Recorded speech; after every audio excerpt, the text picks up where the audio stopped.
एक सत्कर्म हजारों असत्कर्मों को पूर्व के भस्म कर सकता है। एक सत्कर्म अगर आपने किसी ऐसे को बचा लिया जो सत्य और धर्म पे चल रहा है, तो निश्चित मानो सारे असत्कर्मों। एक बार हमने सत्संग में कई बार बताया है कि एक आदमी जो था वो बड़ा हत्यारा प्रकृति का था। तो जंगल में एकांत क्षेत्र में अगर कोई निकलता तो उसको लूट लेता और मारता, काट देता।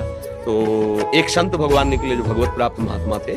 भगवत प्राप्त महात्माओं की वाणी में और उनमें अनंत शक्ति भगवान की जागृत हो जाती है। संत दर्श जी में पातक तरे, संतों के दर्शन से स्वाभाविक पाप नष्ट होने लगते हैं। तो जे भी देखा तो मारने की इच्छा तो देखते ही हट गई, पर लूटने की इच्छा से तो एक वलकल की लंगोटी और कमंडल था। तो उनका बेटा तुम ऐसा क्यों करते हैं? और भी प्रकार जीने के हैं। आप अच्छी मेहनत करके अच्छे से कमा सकते हो, दूसरों की हिंसा करते हो। तो वचन का प्रभाव ये पड़ा कि उनका महाराज मेरा स्वभाव बन गया। मुझे कुछ अच्छा नहीं लगता, जब किसी को कष्ट देता हूँ तो बहुत अच्छा लगता है। किसी को मतलब स्वभाव बन जाता है ना कि तलछना, दुख देना, किसी को बहुत पीड़ा पहुंचे तो उसको ऐसा हर्ष जैसा लगता है। तो उन्होंने कहा तो तुम्हारी दुर्गति पक्की है, तुम्हें बहुत कष्ट भोगना पड़े क्योंकि सारे पाप बन रहे। ऐसा लगा। उनका महाराज क्या मैं भी निष्पाप हो सकता हूँ? क्या मुझे भी भगवत प्राप्ति हो सकती है? उनका अवश्य। एक बार हमारे भारत के पवित्र तीर्थों का भ्रमण करो तो गंगा, यमुना, तीर्थराज, प्रयाग, काशी आदि, और फिर आओ हम तुम्हें दीक्षा देंगे और मंत्र जप करो तो तुम्हें भगवत प्राप्ति हो जाएगी।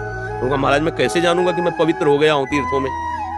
तो बड़े तपस्वी थे, तो उन्हें एक शुष्क लकड़ी दी, सूखी लकड़ी, और कहा जब ये हरी हो जाए, इनमें किनगा निकला है तो जान लेना तुम्हारा सारा पाप नष्ट हो रहा है और तुम अब हमारी दीक्षा के अधिकारी हो।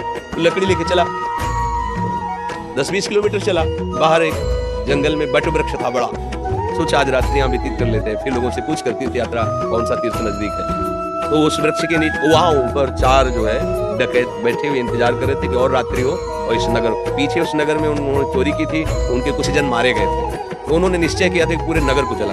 नीचे बैठे सोचा पूरा गांव जल जाएगा। बहुत से पशु पक्षी, बच्चे, माताएं, बहनें, हमने बहुत से पाप किए हैं। इन 4 को अगर हम मार दें, हमारा मारने का अभ्यास है, 4 को मार देते तीर्थ तो जा ही रहे हैं, पूरा नगर बच जाएगा। तो आवाज दी भैया अभी तुम्हारे प्लान में कमी है, हम इसके बचपन से अभ्यासी हैं, हमको भी सम्मिलित करो, आप नीचे आओ, हम तुम्हें बताते हैं कैसे प्लान। तो 4 एक साथ थोड़ी उतरेंगे, जो उतरता जाता 4 को मार दिया।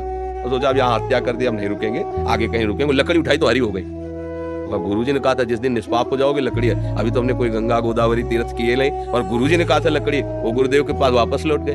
तो कहा बेटा क्यों हिम्मत नहीं पड़ी क्या तीर्थों में जाने की? बोले गुरुजी आपने कहा था जब निष्पाप माने जाओगे तो तुम्हारी ये लकड़ी हरी हो जाएगी। तो अभी तो किसी तीर्थ ले गए, लकड़ी हरी हो गई, कैसे? तो उन्होंने कहा वो 4 लोग पूरे गांव की हत्या करना चाहते इसलिए उनको मार दिया। तो उनका पूरे गांव के बचाने का पुण्य प्राप्त हुआ और सारे पाप तुम्हारे नष्ट हो गए। देखो क्रिया वही हुई, हत्या ही, लेकिन परिणाम उसका क्या हुआ? उसके सारे पाप नष्ट हो गए और वो भगवान की शरण के लायक बन गया। तो आप जैसे जो क्रिया कर रहे हैं वो बहुत बड़ी भक्ति है। जैसे अर्जुन जी कह रहे हैं कि नहीं मैं मारूंगा नहीं, तो उनका प्रभु पूज्य जन है, कैसे मारूं?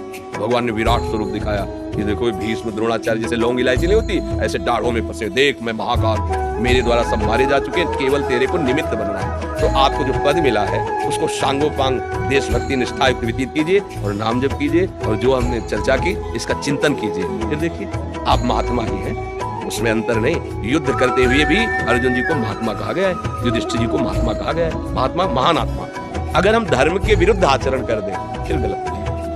हमारा राष्ट्र आप लोगों से सुरक्षित है। अगर आप अर्थ की या किसी भी प्रलोभन की वृत्ति में आकर के अपने धर्म से डिग जाए तो हमारी हानि हो जाएगी, हमारे राष्ट्र को धोखा मिल जाएगा। ये कभी नहीं।